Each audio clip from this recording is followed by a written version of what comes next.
tena. Hello Dar es Salaam, hii si ya kukosa.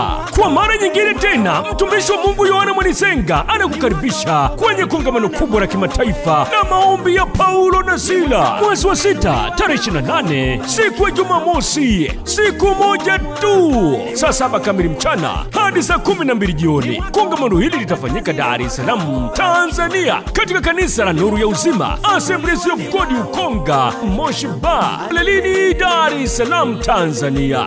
Watu kutoka madhehebu tofauti tutakutana pamoja kufunga na kuomba ili kufungua milango ya baraka na neema katika maisha yetu. Sambamba na hilo, kongamano litakuwa maalum kwa ajili ya kufuta machozi ya watoto yatima na wamama wajane. Siku hiyo tutatoa vifaa vya shule kwa watoto yatima. Watoto 50 watapewa daftari pamoja na uniform za shule. Pia tutatoa sadaka mbalimbali kwa wamama wajane 50 ili kuwafariji na kuwatia moyo katika maisha yao. Kongamano hili litahudhuriwa na waombaji kutoka mataifa yote ya Afrika Mashariki na Kati. Washirika kutoka madhehebu yote mnakaribishwa kuja kushiriki maombi haya. Jinsi ya kufika katika kongamano hilo: kokote utokako ndani ya jiji la Dar es Salaam, panda gari la Gongo la Mboto, shukia kituo cha Mombasa au Gongo la Mboto mwisho, kisha panda bajaji zinazoenda Moshi Bar, shukia Lelini. Hapo utakuwa umefika kanisani. Kwa maelezo zaidi piga simu namba 0753 69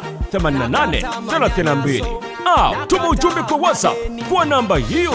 Kumbuka, ni kongamano kubwa la kimataifa la maombi ya Paulo na Sila, mwezi wa 6 tarehe 28, Jumamosi, saa 7 kamili mchana hadi saa 12 jioni. Hakika ni siku ya miamba kupasuka, minyororo kukatika na vifungo vyote vitafunguka. Tutaomba mpaka mbingu ziseme. Watu wa dini zote mnakaribishwa.